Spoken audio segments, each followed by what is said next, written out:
Hello everyone, welcome back to my channel. আজকে আমি বানাচ্ছি শাহী পনির। এটা পনিরের একটা নিরামিষ রেসিপি। এটা যে কোনো নিরামিষ দিনে বানাতে পারেন খুব সহজে। আর এর জন্য আমি এখানে নিয়েছি 500 গ্রাম পনির। পনিরগুলি আমি বড় বড় করে কেটে নিচ্ছি। আপনারা আপনাদের পছন্দ মতো করে কাটতে পারেন। পেস্ট বানানোর জন্য আমি এখানে ব্যবহার করছি কাজু, পোস্ত, টমেটো, চারমগজ, কাঁচা লঙ্কা। এগুলি আমি আগে থেকে ভিজিয়ে রেখেছি, এখন পেস্ট করে নিচ্ছি।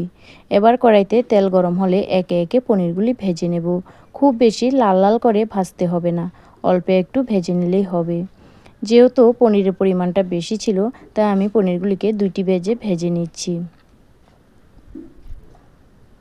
ওই তেলের মধ্যে ফোড়নের জন্য দিয়ে দিচ্ছি শুকনো লঙ্কা, তেজপাতা, গোটা গরম মশলা। এগুলি দিয়ে একটু নেড়ে চেড়ে কাজু পোস্তটা দিয়ে ভালোভাবে 5 মিনিটের মতো কষিয়ে নেব, যাতে পোস্তের কাঁচা গন্ধটা চলে যায়। তারপরে পরিমাণ মতো লবণ, লঙ্কার গুঁড়ো, জিরে গুঁড়ো, আদা গুঁড়ো সব কিছু দিয়ে আরেকটু ভেজে দিয়ে দেব গরম করে রাখা দুধ। আপনারা এখানে দুধের পরিবর্তে জলও দিতে পারেন।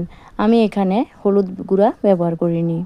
তারপরে দিয়ে দেব আগে থেকে ভেজে রাখা পনিরগুলি দিয়ে একটু ভালোভাবে নেড়ে চেড়ে স্বাদ বাড়ানোর জন্য আমি এখানে দিয়ে দিয়েছি 1 চামচ চিনি আর গরম মশলার গুঁড়ো। তো রেসিপিটা কেমন লাগলো জানাতে ভুলবে না। আর যদি ভালো লেগে থাকে লাইক, কমেন্ট, শেয়ার করতে ভুলবেন না। ধন্যবাদ সবাইকে। দেখা হচ্ছে পরবর্তী ভিডিওতে।